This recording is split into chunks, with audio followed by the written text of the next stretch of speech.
예수께서 제자들에게 이르시되 너희가 다 나를 버리리라. 이는 기록된 바 내가 목자를 치리니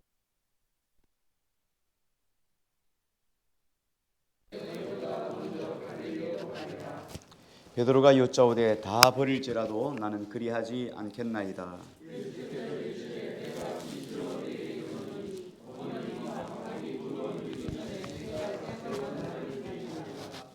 베드로가 힘있게 말하되 내가 주와 함께 죽을지언정 주를 부인하지 않겠나이다 하고 모든 제자도 이와 같이 말하니라.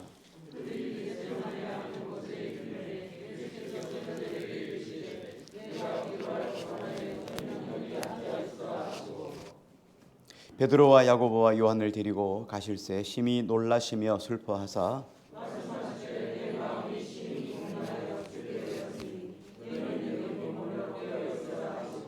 조금 나아가사 땅에 엎드려 될 수 있는 대로 이때가 자기에게서 지나가기를 구하여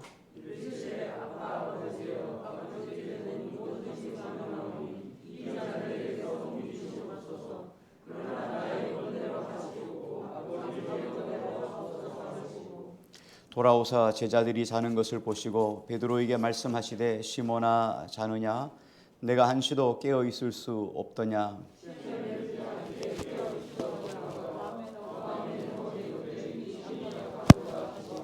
다시 나아가 동일한 말씀으로 기도하시고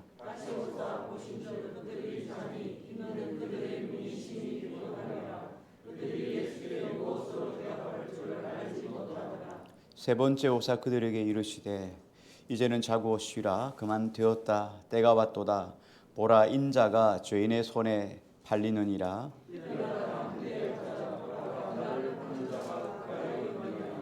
아멘. 지난 주간에 우리 유월절 저녁에 예수님께서 유월절 저녁을 제자들과 함께 나누는 장면을 함께 같이 말씀을 나누었습니다. 그리고 지난 주간에 유월절 음식을 함께 나누고 제자들과 함께 감람산으로 나아갔다 하고 이렇게 끝을 맺습니다. 그리고 그 감람산에 가서 이제 예수님께서 기도하실 겁니다. 그런데 예수님께서 그곳에서 이렇게 말씀을 하셨어요. 우리 27절 말씀만 한번 읽겠습니다. 27절입니다. 시작.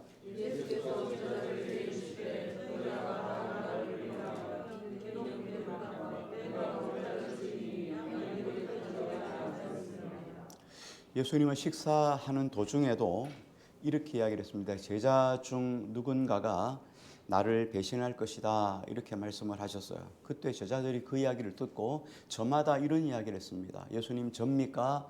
접니까? 제자들이 다 그런 이야기를 했었죠. 그런데 그 가운데 가룟 유다도 동일하게 예수님을 향해서 접니까? 라고 물어봤어요.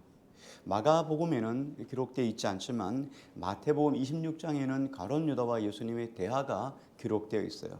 마태복음 26장 25절에 보면 예수를 파는 유다가 대답하여 이르되 랍비여 나는 아니지요. 가룟 유다가 나는 아니지요 라고 이렇게 물어봤어요. 그랬더니 예수님께서 대답하시되 내가 말하였도다 하시니라. 예수님이 너가 지금 말하지 않느냐 이렇게 이야기를 했어요. 그런데 이런 대화가 가룟 유다와 예수님과의 대화가 오갔음에도 불구하고 제자들이 전혀 반응이 없었다. 이 이야기는 지금 예수님하고 가룟 유다하고 은밀하게 서로 귓속말로 하든지 아니면 아주 가까이 있어서 다른 사람들이 이 이야기를 전혀 신경 쓰지 못했다 이렇게 볼 수가 있습니다. 지금 제자들은 유월절 저녁을 먹으면서도 사람들이 예수님을 누가 판다 그러니까 누굽니까 라고 이야기할 때 예수님이 또 한 번 이런 말씀을 마가복음에서 이렇게 했잖아요. 그릇에 손을 넣는 자가 나와 함께 같이 손을 넣는 자가 그니라. 그래서 가룟 유다가 예수님의 손 넣는 것과 함께 딱 마주쳤다는 거예요. 그런데 제자들은 그 이야기가 무슨 이야기인지를 전혀 깨닫지 못했어요. 오늘 여기도 마태복음에도 동일한 이야기를 하고 있어요. 그런데 이 이야기가 요한복음에도 기록이 되어 있습니다. 요한복음에 보면 이 부분을 이렇게 설명을 하고 있어요. 요한복음 13장 24절인데요. 시몬 베드로가 머리짓을 하여 말하되 말씀하신 자가 누구인지 말하라 하니 그가 예수의 가슴에 그대로 의지하여 말하되 주여 누구니이까? 예수께서 대답하시되 내가 떡 한 조각을 적셔다 주는 자가 그니라 하시고 곧 한 조각을 적셔서 가룟 시몬의 아들 유다에게 주시니. 요한복음을 보면 요한은 자기의 이름을 잘 쓰지 않았어요. 대명사를 쓰죠. 주가 사랑하시는 자, 그의 가까이 있는 자, 이렇게 이야기를 해요. 요한이 이렇게 말하는 것이 거의 없어요, 요한복음에. 근데 예수님 항상 옆자리에 요한이 있었죠. 그래서 요한이 그가 사랑하는 자라는 단어를 쓸 수밖에 없었습니다. 베드로는 아마도 예수님의 유월절 정산을 식사를 하는 동안에 아마 베드로는 멀리 떨어져 있었던 것 같아요. 그러니까 예수님 바로 옆에 있었던 요한을 향해서 머리짓을 하는 거죠. 네가 한번 물어봐라, 이런 거예요. 베드로가 상당히 좀 나이도 있고 그리고 예수님과 가장 먼저 부름을 받았으니까 이렇게 손짓을 한 거죠. 머리짓을 한 거죠. 그럴 때 요한이 예수님에게 물어봤습니다. 즉시 물어봤죠. 예수님 누굽니까? 말씀하신 자가 누굽니까? 그렇게 했더니 예수님이 즉각적으로 대답해 주셨어요. 그리고 그 대답을 행동으로 보여주셨어요. 이 이야기가 뭐냐면 떡 한 조각을 적셔서 포도주에 적셔서 가룟의 아들 유다에게 주었다, 이렇게 했어요. 그런데 요한이 그 장면을 봤거든요. 물었어요. 누굽니까? 라고 했는데 떡을 적셔서 그에게 줬다. 이 이야기는 그 사람 가룟 유다가 나를 팔자다라고 했는 거예요. 그런데 그 행동에 대해서 이의를 제기하거나 혹은 야, 가룟 유다가 팔자구나라고 생각하는 사람이 그 자리에 한 사람도 없었다는 거예요. 그렇다면 이 이야기는 뭔 이야기예요? 지금 요한과 예수님의 장면을 아무도 신경 쓰지 않고 요한과 예수님만 보고 있다는 거예요. 그러니까 자기들만의 이야기예요. 이 일이 일어나고 난 다음에 가룟 유다는 스며시 일어나서 밖으로 나가버립니다. 예수님을 대제사장의 발로 대제사장에게 가는 것으로 오늘 본문에 사라져 버렸어요. 그런데 오늘 본문 속에 보면 예수님의 예언을 보면 지금까지 말씀하셨던 것과는 조금 다른 양상으로 예수님이 설명을 해주고 있어요. 너희가 다 나를 버리리라 말씀하신 이 뒤에 두 가지 사실을 덧붙입니다. 하나는 예수님께서 이렇게 말하죠. 너희가 다 나를 버릴 것이다 라고 말씀하시고 난 다음에 이것이 그냥 되어지는 것이 아니고 선지자가 이야기했던 예언을 성취하는 것이다 라고 말씀을 하셨어요. 그래서 스가랴 말씀을 당겨서 예언으로 설명했죠. 스가랴 13장 7절 말씀을 인용했는데요. 13장 7절에 보면 이렇게 말씀하십니다. 만군의 여호와가 말하노라 칼아 깨어서 내 목자 내 짝된 자를 치라. 목자를 치면 양이 흩어지려니와 작은 자들 위에는 내가 내 손을 들이우리라. 예수님이 고난을 받으시고 십자가에 못 박혀 죽으시는 것이 대제사장이 강해서가 아니라 가룟 유다가 팔아서가 아니라 이건 하나님의 예정된 일이라는 거예요. 작정된 일이라는 것을 지금 강조하고 있어요. 스가랴 선지자가 예언하는 대로 내가 고난을 받을 것이고 팔려서 죽을 것이다 라고 하는 것을 설명해 주고 있어요. 또 한 가지는 뭐냐면 예수님이 십자가에 못 박혀 죽으시는 것으로 모든 것이 다 끝나는 게 아니라는 거예요. 우리가 고난받는 것으로 세상이 다 끝나는 게 아니다. 그러면서 뭐라고 말씀하십니까? 28절에 보니까 그러나 내가 살아난 후에 너희보다 먼저 갈릴리로 가리라. 예수님이 갈릴리로 가기 위해서는 어떻게 해야 됩니까? 살아나셔야 돼요. 그러니까 지금 예수님이 죽으시는 것을 끝나는 것이 아니라 예수님이 다시 부활하셔서 갈릴리로 가시겠다고 하는 소망, 희망을 제자들에게 지금 설명해 주고 있어요. 그러므로 부족하고 미천한 제자들일지라도 하나님의 손으로 그들을 보호해 줄 것이라고 하는 말씀을 설명해 주고 있어요. 자, 이런 관점에서 보면 예수님이 제자들을 향해서 이렇게 말했죠. 너희가 다 나를 버리리라. 여러분, 이런 이야기 들을 때 아무리 스승이지만 어떤 마음이 들어요?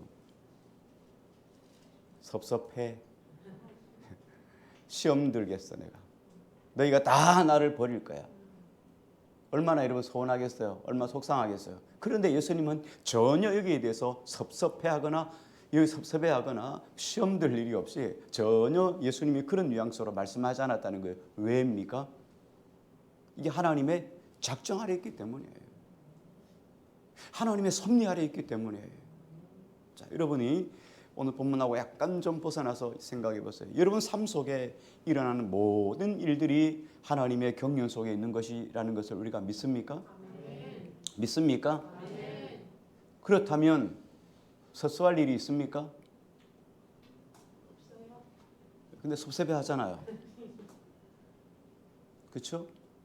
우리가 섭섭해하고 시험 든단 말이에요. 그렇다면 우리가 믿는 하나님을 믿는 거야, 안 믿는 거예요? 모든 것이 하나님의 경륜 안에 있다. 삼세 한 마리도 하나님의 허락 없이는 안 떨어지는 그 하나님을 우리는 안 믿는 거죠. 그래서 시험 드는 거예요. 그래서 낙심하는 거예요. 그래서 절망하는 거예요. 그래서 원망하는 거예요. 그래서 판단하고 비판하는 거예요. 자, 다시 원점으로 돌아가면 예수님은 이 이야기예요.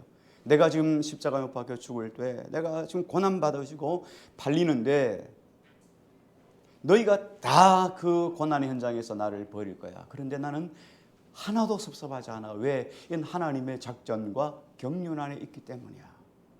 이렇게 지금 말씀하시는 거예요. 그러므로 너희는 안심하라.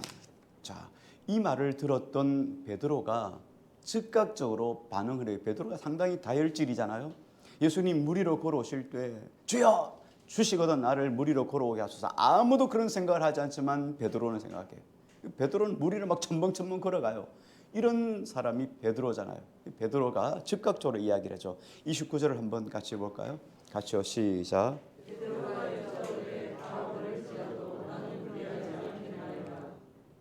베드로가 이렇게 말합니다. 다른 사람은 다 예수님 버려도 나는 그렇게 하지 않습니다.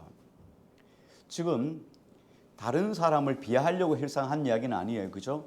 자기가 지금 얼마나 예수님을 사랑하고 절대로 예수님을 버리지 않겠다는 것을 강조하는 것에 다른 사람을 사용한 거예요. 다른 사람이 다 버릴지라도 나는 예수님 안 버립니다. 자신이 예수님을 절대로 버리지 않는다는 것을 강조하다 보니까 다른 사람을 무시해버린 거예요. 사람들은 다 예수님 버려도 나는 예수님 절대로 안 버립니다. 강조점을 두고 있죠. 베드로는 예수님을 향한 사랑이 아주 지극한 사람이에요. 다른 제자들과 비교해서 다른 제자들은 다 예수님 버릴 수 있습니다. 그러나 나는 절대로 버리지 않겠습니다 라고 말했던 배경이 있어요. 그렇게 할 수밖에, 그렇게 고백했던 내용이 있습니다. 마가복음에는 유월절 저녁에 있었던 이야기를 상세하게 기록하고 있지 않다 그랬죠. 요한복음이나 마태복음은 상세하게 이야기하고 있지만 마가복음은 가룟 유다의 배신 이야기를 먼저 딱 해서 핵심이 지금 무엇인가, 예수님이 고난받으시고 십자가에 못 박히신다는 것에 초점을 맞추고 있다고 이야기를 했죠. 그런데 누가복음에 보면 유월절 식사하는 장면, 유월절 식사를 나누는 그 장면의 작은 부분을 누가가 설명해 주고 있어요. 자, 이렇게 둘러 앉아서 지금 식사를 하고 있어요. 여러분 식사할 때 주로 어떤 이야기를 하고 있습니까? 뭐 있었던 이야기들, 오늘 하루 무슨 일이 있었는가, 뭐 이런 이야기들을 도란도란 나누매잖아요. 근데 지금 제자들은 지금 어떻게 하고 있냐면 제자들이 야 예수님 다음으로 누가 큰가 그 싸움을 하고 있어요. 지금 무슨 시간입니까? 유월절 저녁. 이 유월절 저녁에 예수님이 겟세마네 동산에 기도하다가 잡혀가 죽으시거든요. 고난받으시고 죽으시는데 그 현장에서 제자들이 서로 누가 크냐 하고 싸우고 있어요. 누가는 이 장면을 아주 소상하게 쭉 기록하면서 누가복음 22장 24절에 이렇게 말합니다. 또 그들 사이에 그중 누가 크냐 하는 다툼이 난지라. 또 싸움이 났다는 거예요. 몇 번째예요? 지금 성경에 기록한 것만 해도 세 번째 아닙니까? 그들은 시간만 나면 다투고 있어요. 예루살렘으로 가면서도 싸우고 길에서도 싸우고 유월절 먹는 그 장소에서 싸우고 누가 크냐 계속 싸워요. 제자들이 예수님이 잡히시는 그 고통의 밤, 그 어둠의 밤, 그날 밤에도 여전히 제자들이 싸웠다. 그러면서 예수님은 이어서 이렇게 말씀을 하십니다. 누가복음 22장 26절 27절인데요. 너희는 그렇지 않을지니 너희 중에 큰 자는 젊은 자와 같고 다스리는 자는 섬기는 자와 같을지니라. 앉아서 먹는 자가 크냐 섬기는 자가 크냐. 앉아서 먹는 자가 아니냐. 그러나 나는 섬기는 자로 너희 중에 있노라. 큰 자는 섬기는 자라는 거예요. 지금 이 이야기를 강조하고 있어요. 그래서 베드로가 왜 다른 사람은 다 버려도 나는 안 버립니다 라고 말했던 강조점이 어디 있어요? 내가 제자들 중에서 가장 큰 자이니까 나는 절대로 예수님 버리지 않습니다. 이 이야기예요 지금. 그러니 자기 믿음을 얼마나 지금 맹신하고 있습니까? 근데 예수님이 아주 단호하게 베드로를 향해서 이렇게 말씀을 하셨어요. 30절 말씀을 한번 같이 볼까요? 같이요. 시작. 예수께서 이르시되 내가 진실로 너희에게 이르노니 오늘 이 밤까지 두 번을 보기 전에 내가 세 번 나를 부인하리라. 예, 예수님이 이렇게 말했습니다. 한 번도 아니고 오늘 밤에 너 닭 울기 전에 3번 스트레이트로 나를 부인할 것이다. 한 번도 아니고 3번이에요. 베드로가 누굽니까? 다혈질이잖아요. 베드로가 그래요 하고 넘어가지 않아요. 베드로는 좌우지간 죽을 때까지 가요. 죽든지 아예 가는 거예요. 베드로도 호락호락하지 않죠. 보통 성질이 아닙니다. 이 성질이 죽어질 때가 있겠지만 지금은 아니에요. 베드로가 31절에 이렇게 말씀합니다. 같이요. 시작. 베드로가 힘있게 말하되 내가 주와 함께 죽을지언정 주를 부인하지 않겠나이다 하고 모든 제자도 이와 같이 말하니라. 예, 베드로가 어떻게 말합니까? 이 연사 소리 높여 외칩니다. 이렇게 말. 힘있게 이렇게 말합니다. 힘있게 내가 주와 함께 죽을지언정 주를 부인하지 않겠습니다. 이렇게 하고 힘있게 이야기를 했다는 거예요. 다시 말하면 예수님 부인하는 걸로 끝나지 않고 자기 생명을 담보로 생명을 걸고 맹세하여 주님 버리지 않겠다 이야기를 합니다. 와, 얼마나 여러분 믿음에 자신감이 있으면 이렇게 했겠어요. 이런 것은 보통 뭐 믿음에 대한 확신이 아니면 이렇게 못 하잖아요. 자기 생명을 걸고 예수님 부인하지 않겠습니다. 그렇게 이야기를 했더니 옆에 있는 제자들도 나도요 전부 다 그렇게 이구동성으로 고백을 했습니다. 그 뒤로 예수님은 입을 다물었어요. 더 이상 뭐 할 말이 뭐 있겠어요. 실전에 한번 가보자 이 말이겠죠. 너희 한번 두고 보자. 실전에 가보자.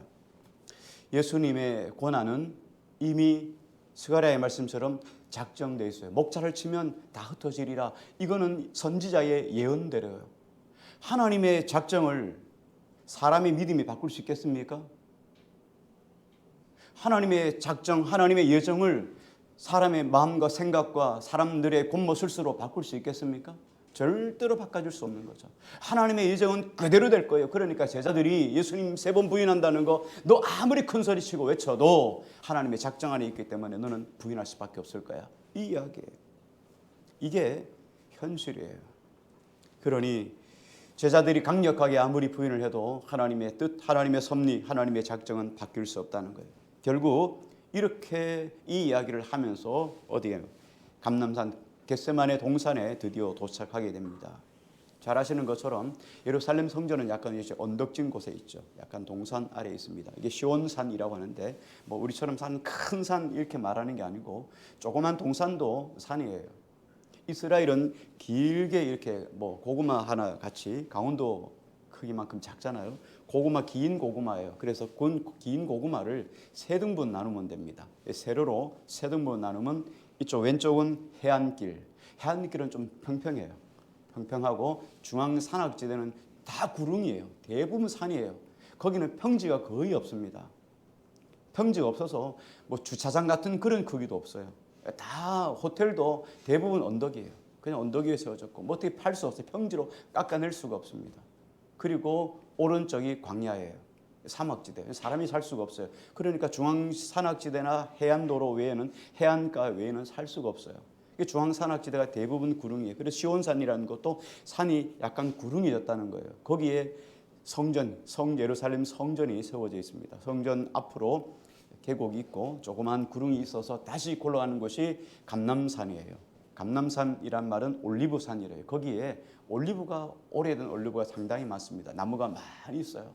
그래서 그곳에 사람들이 기도하러 가기도 하죠. 겟세마네 동산이라고 이야기를 하기도 합니다. 그곳에 이제 도착하게 됐어요. 그러면서 예수님이 제자들에게 당부를 하셨어요. 32절, 33절 말씀을 한번 같이 보겠습니다.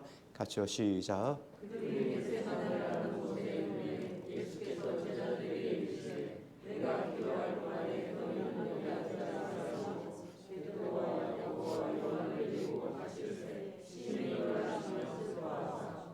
예, 예수님께서 사역의 현장 속에 중요하다고 생각하는 사역의 현장 속에는 항상 세 사람의 제자들을 같이 데리고 갔어요. 베드로, 야고보, 요한이에요. 예수님의 겟세마네 동산에서도 기도할 때도 세 사람만 오늘 데려갔지만 변화산성 기도할 때도 예수님이 이 세 사람만 데려갔죠. 오늘도 예수님이 예외 없이 이 세 사람을, 이것이 특별한 일인지는 알지 못하지만 예수님이 그 자리에 이 세 명의 제자들만 데리고 갔습니다. 그래서 나머지 제자들도 뭐 특별한 일 하시는구나 하고 그렇게 생각했어요. 거기에 전혀 이의를 거하지 않았죠. 달지를 않았습니다. 그리고 예수님이 세 명의 제자들을 따로 데리고 쭉 올라가서 한쪽에 놔두고 그 중에 세 사람을 택해서 예수님이 따로 기도할 자리를 가시는 거예요. 그리고는 기도하시면서 제자들, 이 세 명의 제자들에게 예수님의 심정을 토해 놓습니다. 예수님이 이렇게 말씀하신 적이 몇 번 없거든요. 예수님이 이렇게 말씀하셨죠. 공중나는 새도 깃띠를 가지고 있고 여우도 굴 들어가야 될 굴이 있는데 인자는 머리 둘 곳이 없도다. 이 땅의 인자의 삶은 고달프고 정처 없다는 것을 말씀하시면서 그런 자기 심정을 한번 말씀하신 적이 있어요. 그런데 예수님이 또 여기서 그런 심정을 이야기하고 있어요. 33절, 34절 한번 같이 볼까요? 같이요, 시작.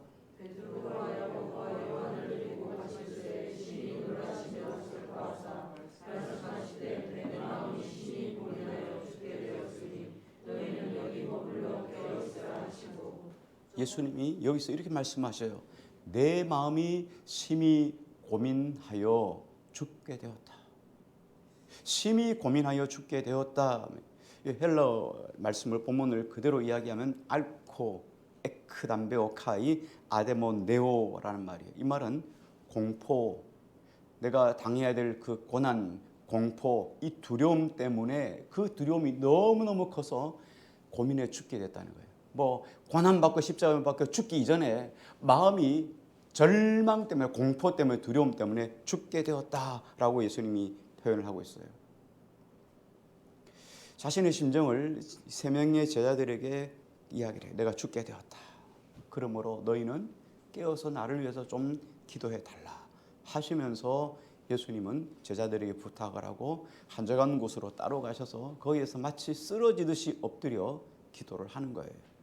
35절, 36절 한번 같이 볼까요? 같이요, 시작.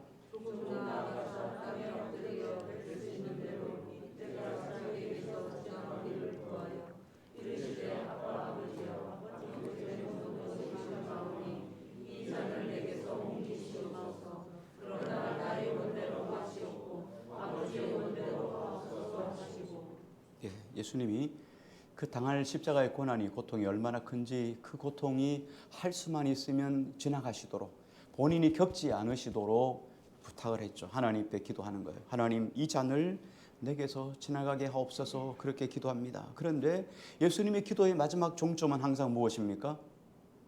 내 원대로 마옵시고 아버지 원대로 되기를 원하나이다.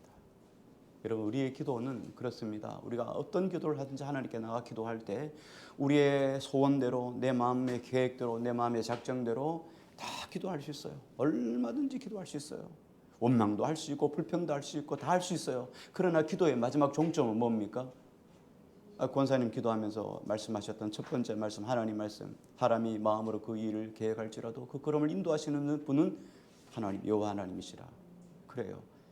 하나님 앞에 어떤 기도든지 다 고백하고 토해낼 수 있습니다. 그러나 내 원대로 마옵시고 아버지 원대로 되기를 원하나이다. 이게 기도의 결론이에요. 모든 기도의 결론은 이거예요. 아버지의 뜻이 이루어집니다. 예수님의 마지막 기도의 결론은 아버지 하나님 앞에 순종하는 거였어요. 내가 원해서 되는 삶이 아니라 아버지가 원하는 삶으로 순종해 나가기를 원합니다. 결론이에요. 36절 한번 다시 볼까요? 같이요, 시작.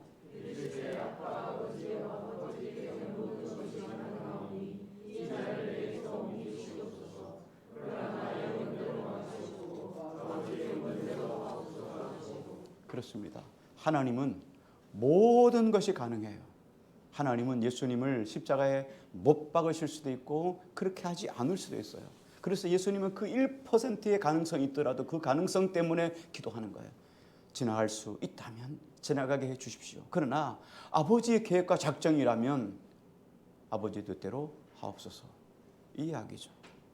사람으로 오신 예수님, 인자로 오신 예수님은 어쨌든 그 고통과 그 슬픔을 피하시기를 원했죠. 그런데 아버지 뜻이 그렇다면 기꺼이 아버지 뜻에 자신을 순종하겠습니다 라고 슬픔과 고민에 찬 기도, 그리고 죽음을 향한 그 각오를 다시금 다 결론 짓고 제자들에게로 잠시 기도를 중단하고 제자들에게로 왔습니다. 그런데 그 자리에 보니까 베드로와 야고보와 요한이 잠들어 있어요.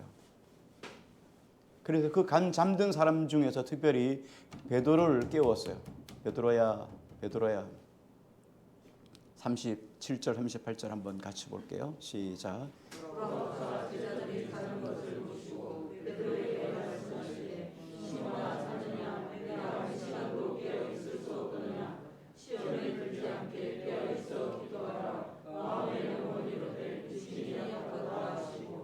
예, 예수님이 자는 제자들 중에서 특별히 베드로를 깨워서 베드로에게 이렇게 이야기를 했어요.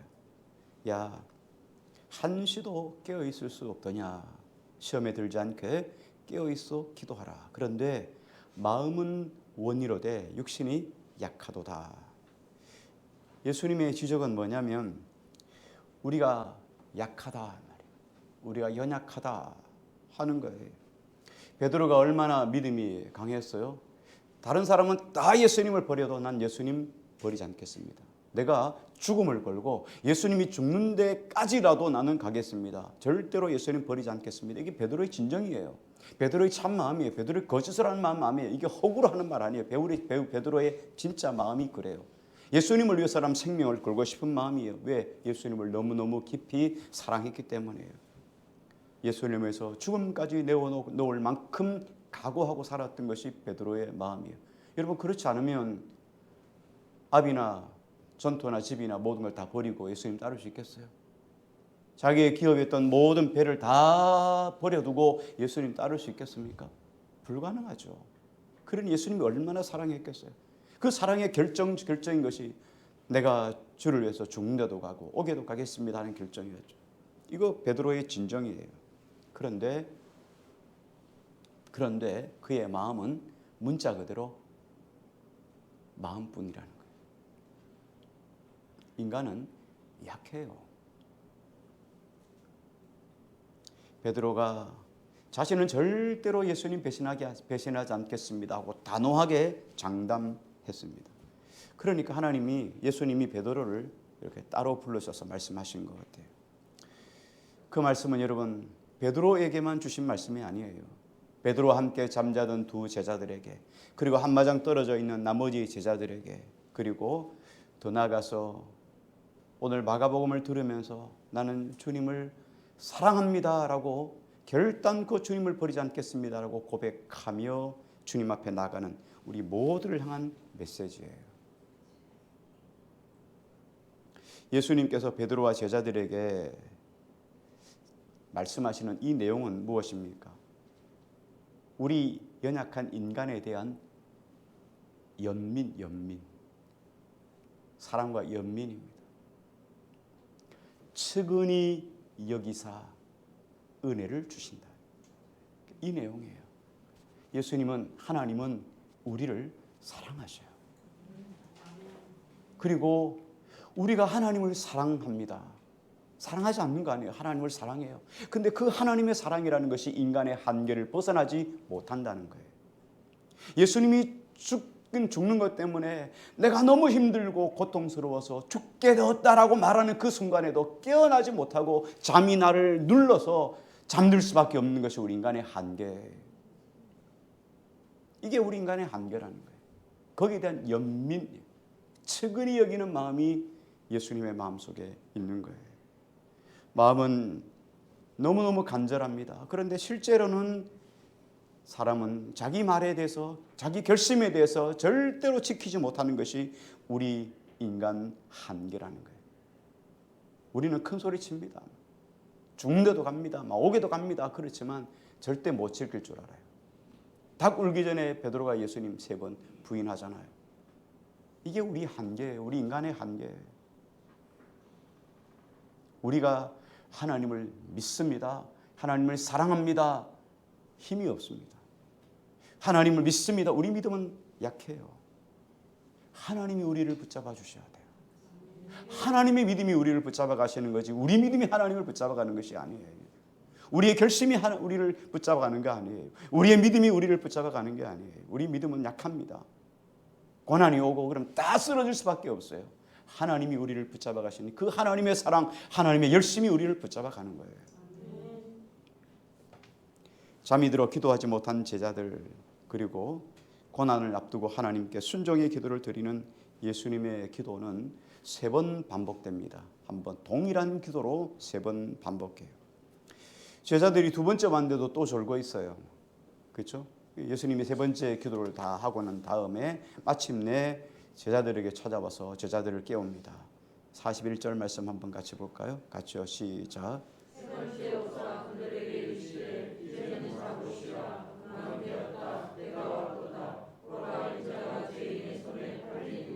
예, 이제 모든 시간이 다 끝나버렸습니다. 죽음을 각오했던 제자들의 열정도 끝이 났습니다. 피곤을 이기지 못해 잠에 빠진 연약한 제자들의 모습도 이젠 다 지나갔습니다. 고난을 어떻게든 피해보려고 하는 인간의 미련함도 다 지나갔습니다. 연약한 육신을 극복하려고 하는 처절한 영적인 전쟁도 다 지나갔어요. 이제는 고난의 구체적인 시간이 다가온 거예요. 기도가 끝이 났어요. 이제는 어떡합니까? 현실의 삶이 앞에 놓여져 있는 거예요. 그리고 이 모든 것들이 하나님의 작정, 하나님의 계획대로 이제 진행될 거예요. 예수님은 자신의 죽음을 온전히 하나님 앞에 십자가에 내어 맡기기로 결심하고 제자들에게 이렇게 마지막으로 이야기를 하죠. 42절 말씀 봅니다. 같이요. 시작.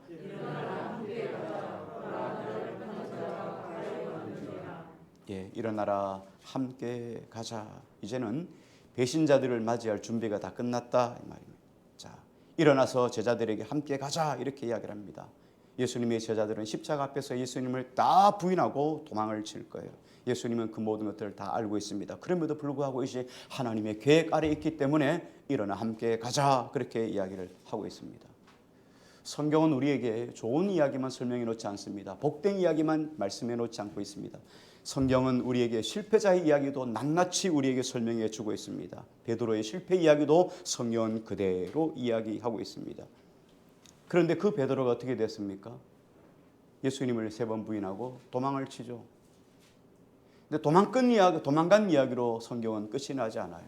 그 베드로가 다시 돌아와 생명을 걸고 주님을 위해서 헌신하고 결국은 베드로도 예수님을 위해서 하나님 나라를 위해서 하나님을 위해서 순교한 것으로 성경은 끝이 나요. 이 모든 것들이 베드로의 실패, 베드로의 좌절, 베드로의 부인 이것도 다 하나님의 작정과 하나님의 계획 아래 있다는 거예요.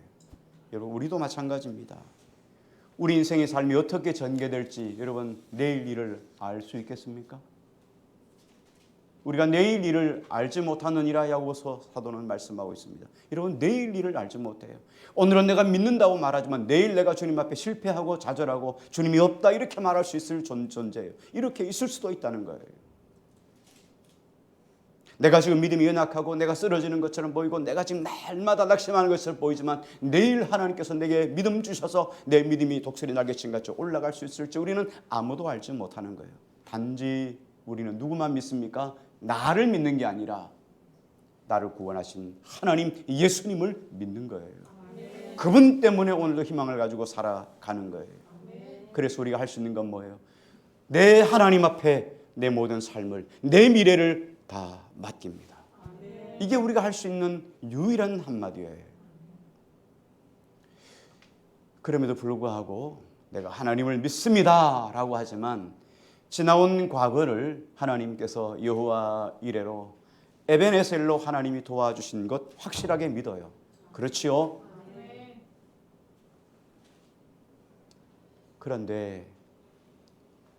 그런데도 여전히 미래를 생각하면 낙심되고 두렵고 절망이 와요. 이게 우리 인생이에요. 하나님을 믿는다고 큰 소리 치지만 과거는 다 믿었어요. 맞아요. 하나님이 그때 그렇게 인도해 주신 거 맞습니다. 믿어요. 감사합니다. 라고 말하지만 내 미래를 못 맡기겠어요. 못 믿겠어요. 그래서 두려워요. 걱정이 돼요. 그래서 하나님이 준비하시겠지만 나도 준비할게요. 하면서 하나님을 전폭적으로 믿지 못하고 두려워하는 것이 우리 인생입니다. 제자들을 향해 말씀하셨던 주님처럼 마음은 원이로되 육신이 약하구나 주님이 탄식하는 거예요. 그래서 우리가 지금까지 인도해 주신 그 하나님을 믿지만 미래를 믿지 못하죠. 왜? 마음은 그런 믿음이 있지만 육신이 약하기 때문에 쓰러지고 넘어지는 거예요. 그렇기 때문에 미래의 삶도 주님 앞에 온전히 맡길 수 있는 유일한 길이 하나 있어요. 무엇일까요? 어떻게 하면 마음은 원이로되 육신이 약하여 넘어지는 것들을 이겨낼 수 있는 비결이 뭘까요? 방법이 무엇일까요? 기도입니다. 그래서 예수님은 지금 그 모본을 보여주신 거예요. 예수님이 기도하지 않으면 순종 안 했겠습니까? 예수님이 기도하지 않았으면 예수님이 십자가의 길로 가지 않았겠습니까? 아니죠. 예수님도 낙심되고 죽게 되었지만 극복할 수 있었던 길은 기도예요. 그리고 그 기도를 친히 몸소 우리에게 보여주신 것이죠. 우리는 예수님의 기도 안에서 기도가 무엇인지를 배우게 됩니다. 그리고 깨어있다는 것이 무엇인지를 우리가 배우게 되는 거예요. 예수님도 기도하시는 가운데 자신의 뜻을 다 내려놓으시고 아버지의 뜻에 온전히 복종하시는 것을 친히 몸소 보여주신 것이죠. 그러므로 기도는 자신을 쳐서 하나님의 뜻에 복종시키는 거예요. 기도하지 않으면 여전히 우리는 내 생각대로 갈 수 있어요. 기도하지 않고는 여전히 우리는 나의 계획대로 살아갈 수 있어요. 기도하지 않고는 여전히 우리는 우리의 생각, 우리의 삶, 우리의 스타일대로 살아갈 수 있습니다. 그런데 기도하면 내 뜻이 사라지고 하나님의 뜻이 서게 되는 거예요. 기도하지 않으면 하나님의 뜻과 내 뜻은 항상 평행선을 이루고 가고 있어요. 안 믿는 거 아니에요. 교회 안 다니는 거 아니에요. 교회 다녀요. 그러나 내 뜻과 하나님의 뜻은 항상 평행선을 이루고 가요. 그러나 기도할 때 우리는 하나님의 뜻을 쫓아가게 되는 거예요. 기도하지 않으면 항상 내 뜻을 쫓아가게 되는 거예요. 그리고는 하나님이 안 도와주신다. 하나님 나와 함께하지 않는다고 이렇게 생각하는 거예요. 내가 내 뜻을 버리기 위해서 몸부림치는 것이 바로 기도예요. 그렇지 않고는 살아갈 수 없으니까. 그렇지 않고는 항상 내 안에서 내 뜻이 먼저 세워졌다는 것을 너무나 잘 알고 있기 때문이에요. 내가 기도하지 않으면 나는 내 뜻대로 살 것이고 내 생각대로 살 것이고 내 계획대로 인생을 살 것이라는 것을 누구보다 우리 스스로가 잘 알고 있기 때문이에요. 그러므로 기도는 우리의 육신의 연약함으로부터 벗어날 수 있게 만드는 것이 바로 기도예요. 하나님의 작정대로 예수님은 죽음에서 부활하셨죠. 그리고 제자들을 향해서 먼저 내가 갈릴리로 갈 테니까 너희가 갈릴리로 오라 이렇게 말씀을 하셨습니다. 자, 제자들이 부활하신 예수님을 만나기 위해서 갈릴리를 갔는데 그 갈릴리에서 예수님을 만났습니다. 하나님의 작정에 따라 베드로는 3번 부인했어요. 그리고 닭이 울었죠. 제자들도 다 뿔뿔이 도망을 쳤습니다. 그런데 그 제자들이 어떻게 됐습니까? 다시 주를 위해서 순교하는 사람들로, 주를 위해서 온몸을 다하여 생명 바쳐 헌신하는 믿음의 사람으로 다 변화되기 시작합니다. 이게 하나님의 작정이에요.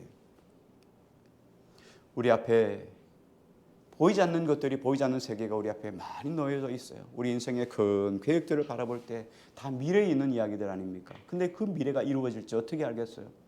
그래서 미래가 어떻게 이루어질지 잘 모르기 때문에 불안합니다. 근심이 있고 걱정합니다. 그럴 때 우리가 그 불안 속에서 이겨낼 수 있는 방법, 우리가 어떻게 해야 되는가 하는 거예요.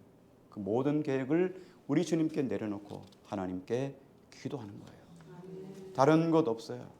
그리고 기도를 마치 마태복음에서처럼 땀방울이 핏방울이 되는 것처럼 그렇게 간절한 마음으로 기도하고 난 다음에 예수님이 일어나서 하신 결정은 내 원대로만 없이고 아버지 원대로 되기를 원합니다.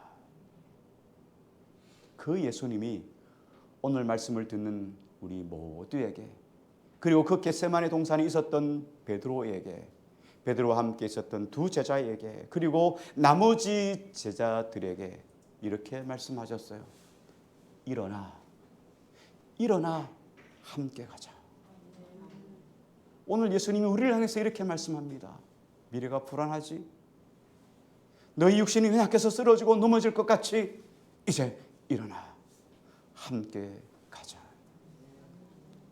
우리도 기도를 통해서 하나님의 뜻에 순종하고 믿음으로 걸어갈 수 있습니다.